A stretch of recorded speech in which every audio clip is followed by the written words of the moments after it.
குருவாக குருவே துணை. என் உலக ஜோதிடம் யூடியூப் சேனலுக்கு உங்களை அன்போடு வரவேற்கின்றேன். சேலத்திலிருந்து உங்கள் அஸ்ட்ரோஸ்ரீ ராஜப்பூமுடி. இந்த பதிவுகள் எல்லாம் உங்களுக்கு பிடிச்சிருந்ததுன்னா லைக் பண்ணுங்கள், கமெண்ட் பண்ணுங்கள், ஷேர் பண்ணுங்கள், சப்ஸ்கிரைப் பண்ணிக்கோங்க. வாங்க பதிவுக்குள்ளே போகலாம்.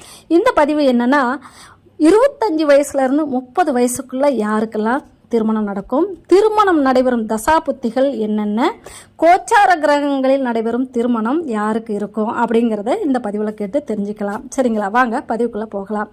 இப்போது 7ஆம் அதிபதி 11ஆம் பாவத்திலும் லக்னாதிபதி 10ஆம் பாவத்திலும் இருப்பது 25 வயசுலேருந்து 30 வயசுக்குள்ளே இவங்களுக்கு திருமணம் நடக்கும். அடுத்து சுக்கிரன் 7, 9 இருந்து அதற்கு 7ல் 7ஆம் அதிபதி இருப்பதும் 25 வயசுலேருந்து 30 வயசுக்குள்ளே இவங்களுக்கு திருமணம் நடைபெறும். அடுத்து சுக்கிரன் 5ஆம் பாவத்திலும் 5ஆம் அதிபதி 9ஆம் பாவத்திலும் இருப்பதும் 25 வயசுலேருந்து 30 வயசுக்குள்ளே இவங்களுக்கு திருமணம் நடக்கும்.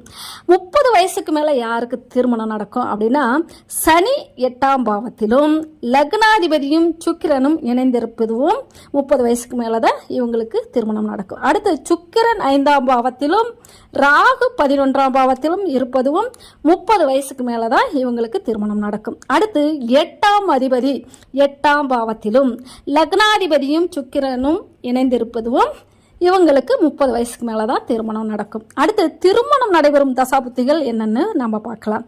10ஆம் அதிபதியின் தசாபுத்திகளிலும் இவங்களுக்கு திருமணம் நடைபெறும். சுக்கிரன் இருக்கும் ராசிக்கு அதிபதியின் தசாபுத்தியிலும் இவங்களுக்கு திருமணம் நடக்கும். 8ஆம் அதிபதியின் தசாபுத்தியிலும் இவங்களுக்கு திருமணம் நடைபெறும். 7ஆம் அதிபதியுடன் இணைந்த கிரகத்தின் தசாபுத்தியிலும் இவங்களுக்கு திருமணம் நடைபெறும். 5, 7ஆம் பாவத்தில் இருக்கும் கிரகத்தின் தசாபுத்தியிலும் இவங்களுக்கு திருமணம் நடக்கும். அடுத்து கோச்சார கிரகங்களில் நடைபெறும் திருமணத்தையும் நமக்கு தெரிஞ்சுக்கலாம்.